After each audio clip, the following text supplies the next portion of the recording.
दे दें कि नायब सिंह सैनी फिर होंगे हरियाणा के नए मुख्यमंत्री। आपको बता दें कि विधायक दल के नेता चुने गए नायब सिंह सैनी और अमित शाह ने नायब सिंह सैनी के नाम की घोषणा की है। अनिल विज के नाम का प्रस्ताव भी यहां पर रखा गया। सैनी आज ही सरकार बनाने का दावा पेश करेंगे। थोड़ी देर में राजभवन जाएंगे बीजेपी नेता। कल पंचकुला में होगा शपथ ग्रहण समारोह और दूसरी बार हरियाणा के सीएम बनेंगे सैनी। तो ये बड़ी जानकारी हम आप तक पहुंचा रहे हैं, जहां पर दूसरी बार हरियाणा के मुख्यमंत्री बनेंगे नायब सिंह सैनी। ये बड़ी जानकारी हम आप तक पहुंचा रहे हैं, जहां पर हरियाणा में एक बार फिर से नायब सरकार, जी हां, नायब सिंह सैनी एक बार फिर से हरियाणा के मुख्यमंत्री बनेंगे और विधायक दल के नेता चुने जाने का ये आपको बता दें कि विधायक दल के नेता चुने गए नायब सिंह सैनी। अमित शाह ने नायब सैनी के नाम की घोषणा की। अनिल विज के नाम का भी प्रस्ताव रखा गया, लेकिन सैनी आज ही सरकार बनाने का दावा पेश करेंगे। थोड़ी देर में राजभवन जाएंगे बीजेपी नेता। कल पंचकुला में होगा शपथ ग्रहण समारोह, दूसरी बार हरियाणा के सीएम बनेंगे सैनी। तो ये बड़ी और अहम जानकारी हम आप तक पहुंचा रहे हैं। आपको जैसा कि आपने देखा कि थोड़ी देर पहले यानी कि 10 साढ़े 10 के आसपास बैठक शुरू हुई थी, जिसमें विधायक दल के बैठक में नाम पर मुहर लगाना था, जिसके लिए ऑब्जर्वर के तौर पर केंद्रीय गृह मंत्री अमित शाह वहां पहुंचे थे और उनके साथ मोहन यादव भी पहुंचे हुए थे। और यहां पर तमाम बातचीत के बाद अब यह फैसला लिया गया कि नायब सिंह सैनी फिर होंगे हरियाणा के मुख्यमंत्री। विधायक दल के नेता नायब सिंह सैनी चुने गए हैं। अमित शाह ने नायब सैनी के नाम की घोषणा की। हालांकि इस दौरान अनिल विज ने रखा नाम का प्रस्ताव और सैनी सरकार बनाने का दावा पेश करेंगे। थोड़ी देर में राजभवन जाएंगे बीजेपी के नेता और कल पंचकुला में शपथ ग्रहण समारोह होगा। दूसरी बार हरियाणा के सीएम बनेंगे नायब सिंह सैनी। तो ये बड़ी और अहम जानकारी इस वक्त निकलकर सामने आ रही है, जहां पर नायब सिंह सैनी एक बार फिर से हरियाणा के मुख्यमंत्री होंगे, दूसरी बार शपथ लेंगे। विधायक दल के नेता चुने गए नायब सिंह सैनी। अमित शाह ने नायब सैनी के नाम की घोषणा की। अनिल विज ने नाम का प्रस्ताव रखा और सैनी आज ही सरकार बनाने का दावा पेश करेंगे। अभी से थोड़ी देर बाद ही राजभवन जाएंगे बीजेपी के तमाम नेता और कल शपथ ग्रहण समारोह है। प्रधानमंत्री नरेंद्र मोदी भी शपथ ग्रहण समारोह में शामिल होंगे। उसको लेकर भी तैयारियां पूरी कर ली गई है। 50,000 लोग पंचकुला में शपथ ग्रहण समारोह में शामिल होंगे। तमाम बीजेपी शासित राज्यों के मुख्यमंत्री भी उसमें शामिल होंगे और उसको लेकर भी तैयारियां लगभग पूरी हो गई है। बहरहाल ये देखिए, ये तस्वीर हम उस वक्त की दिखा रहे हैं जब नायब सिंह सैनी का नाम अमित शाह विधायक दल की बैठक में कंफर्म करते नजर आए। ये देखिए किस तरीके से नायब सिंह सैनी यहां पर केंद्रीय गृह मंत्री अमित शाह का धन्यवाद करते नजर आए, खुशी से यहां पर झूमते नजर आ रहे हैं और पुष्प गुच्छा देकर अमित शाह का धन्यवाद करते। अमित शाह विधायक दल की बैठक में नायब सिंह सैनी के नाम पर मुहर लगाते और यहाँ पर मोहन यादव भी मौजूद नजर आ रहे हैं। आप देख सकते हैं तस्वीरों में मुख्यमंत्री मोहन यादव मध्य प्रदेश के, वो भी यहाँ पर मौजूद नजर आ रहे हैं। एक तरफ मनोहर लाल खट्टर जो हरियाणा के पूर्व मुख्यमंत्री रह चुके हैं, बहरहाल केंद्र में मंत्री हैं, और यहाँ पर तमाम विधायक दल के जो नेता हैं वो इस बैठक में शामिल हुए और बीजेपी नेता थोड़ी देर में राजभवन जाएंगे, जहां पर आज ही सरकार बनाने का दावा पेश करेंगे। तो ये बड़ी जानकारी हम आप तक पहुंचा रहे हैं और बैठक की ये वो तस्वीर भी दिखा रहे हैं, जहां पर ऑब्जर्वर के तौर पर पहुंचे थे केंद्रीय गृह मंत्री अमित शाह।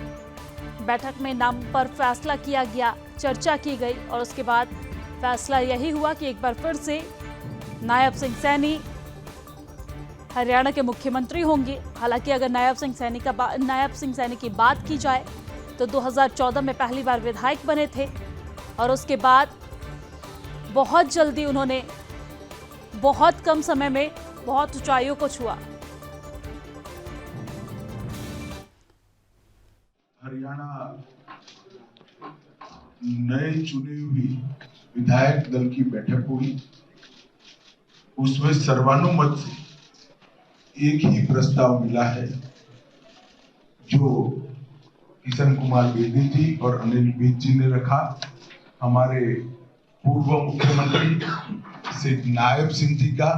मैं नायब सिंह जी को विधायक दल के नेता के रूप में चुना हुआ घोषित करता हूं और आप सभी को बहुत बहुत बधाई देता हूं। तो अमित शाह को सुन रहे थे आप, जहां पर वो नायब सिंह सैनी के नाम की घोषणा करते नजर आए। और इसी पर ज्यादा जानकारी के साथ मेरे सहयोगी हरियाणा से हमारे ब्यूरो चीफ हरिराम मिश्रा हमारे साथ जुड़ गए हैं। हरिराम, जिस तरीके से हम देख रहे हैं कि यहां पर अमित शाह पहुंचने के बाद विधायक दल की बैठक में यह फैसला लिया गया कि नायब सिंह सैनी एक बार फिर से हरियाणा के मुख्यमंत्री बनेंगे। बहुत कम समय में उन्होंने बहुत ऊंचाइयों को छुआ। उनकी मेहनत रंग लाई है या फिर किस्मत, किस तरीके से देखा जाए इसे? क्योंकि 2014 में वो पहली बार विधायक बने और 2024 यानी कि 10 साल का कुल समय है और ऐसे में दूसरी बार मुख्यमंत्री। इससे पहले भी हमने देखा कि किस तरीके से वो अच्छे पद पर, शुरू से ही हमेशा से वो एक अच्छे पद पर रहे हैं। तो क्या किस्मत या फिर मेहनत, किस तरीके से देखा जाए? देखिए, आज विधायक दल की बैठक हुई जिसमें विधायक दल में प्रस्ताव, मुख्यमंत्री पद के नाम का प्रस्ताव, नायब सिंह सैनी के नाम का प्रस्ताव विधायक किशन बेदी ने रखा और इस नाम का अनुमोदन किया पूर्व गृह मंत्री अनिल विज ने। और अनुमोदन के बाद जो है तमाम सर्वसम्मति से इस नाम के प्रस्ताव को पास किया गया और नाम की घोषणा खुद गृह मंत्री अमित शाह ने की।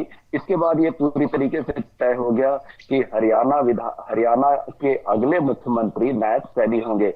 जिस तरीके से आप कह रहे हैं कि उनकी मेहनत और लगन की बात, तो ये निश्चित तौर पे है। जिस तरीके से 6 महीने के अंदर ये कहा जाए कि एक हारी हुई बाजी को जीत में बदल देना आसान नहीं होता है।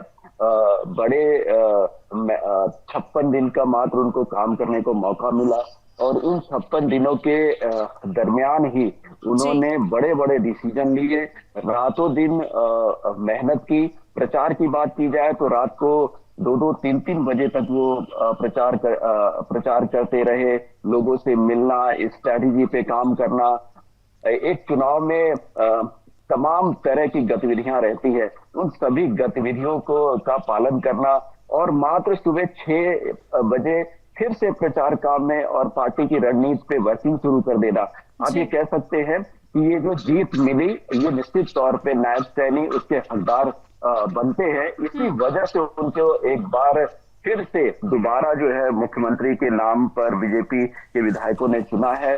बीजेपी के आला कमान ने उस नाम पर मोहर लगाई। तो इन सभी चीजों को देखा जाए तो ये कहा जा सकता है कि नायब सैनी पूरी तरीके से हकदार थे इस नाम का। चुनाव से पहले ही जो बड़े नेता थे उन्होंने भी इशारों में ये बात कह दी थी कि अगर बीजेपी के तीसरी बार मुख्यमंत्री, बीजेपी तीसरी बार अगर हरियाणा में चुनाव जीतती है तो ओबीसी नेता नायब सैनी ही मुख्यमंत्री होंगे। ये खुद गृह मंत्री अमित शाह ने पंचकुला की प्रदेश बीजेपी कार्यकारिणी की बैठक में तकरीबन 6 महीने पहले ही ये बात कह दी थी। तो इस तरह की तमाम जो चीजें थी ये पहले से ही निर्धारित थी। प्रचार के दौरान भी जब लाडवा विधानसभा में मुख्यमंत्री का प्रचार करने के लिए गृह मंत्री आए थे तो वहां उन्होंने लोगों से ये आग्रह किया था कि आप लाडवा को सीएम सिटी बनाने के लिए जो है नायब सैनी को वोट करें। तो निश्चित तौर पे आला कमान की तो वो पसंद थे ही। आज विधायकों ने भी उनके नाम पर मोहर लगा दी और जैसा कि अभी कुछ ही देर में जो है यहाँ से तमाम जो नेता है राज्यपाल के पास जाएंगे, वहां पर उनके नाम का प्रस्ताव उनको देंगे और कल शपथ ग्रहण समारोह पंचकुला में ही है, दशहरा ग्राउंड में। ठीक है, कल शपथ ग्रहण समारोह होने वाला है। जिस तरीके से हरिराम आप बता रहे हैं, हम अपनी जनता को भी लगातार बता रहे हैं, लेकिन इससे पहले हम ये भी समझना चाहेंगे कि राजनीति में कोई भी काम ऐसे नहीं की जाती। हर काम के पीछे रणनीति छुपी होती है और राजनीति भी छुपी होती है। और खासतौर पर अगर बीजेपी की बात की जाए तो बीजेपी कोई भी काम करने से पहले 100 तरीके से रणनीति तैयार करती है। यहाँ पर हम देख रहे हैं कि ओबीसी समाज समाज के एक बेटा को, नायब को यहाँ पर मुख्यमंत्री बनाया जा रहा है। साथ में एक और ओबीसी मुख्यमंत्री को लेकर आ रहे हैं, यानी कि मोहन यादव को। यहाँ पर क्या संदेश देने की कोशिश, क्या झारखंड में भी चुनाव है, जिस तरीके से महाराष्ट्र में भी चुनाव है, तो ओबीसी वर्ग को साधने की एक बड़ी कोशिश यहाँ से, एक बड़ा मैसेज देने की कोशिश यहाँ से?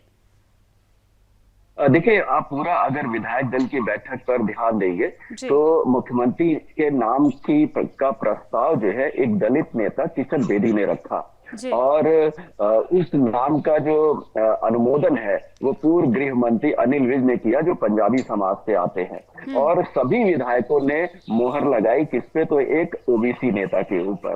तो आप इसी से आप समझ सकते हैं कि जो पूरा ताना बाना है इस पूरे विधायक दल की बैठक में नजर आता है कि ये बात माना जा रहा है कि बीजेपी को ये जो जीत मिली है वो दलित समाज के बम्पर वोट करने से मिली है। यही वजह है कि जो किशन बेदी हैं उन्होंने नाम का प्रस्ताव रखा और पंजाबी समाज का भी बड़ा समर्थन मिला। बीजेपी के सबसे ज्यादा 10 विधायक जो है पंजाबी समाज से चुन करके आए हैं, तो उसका अनुमोदन जो है अनिल विज ने किया पंजाबी समाज के तौर पर।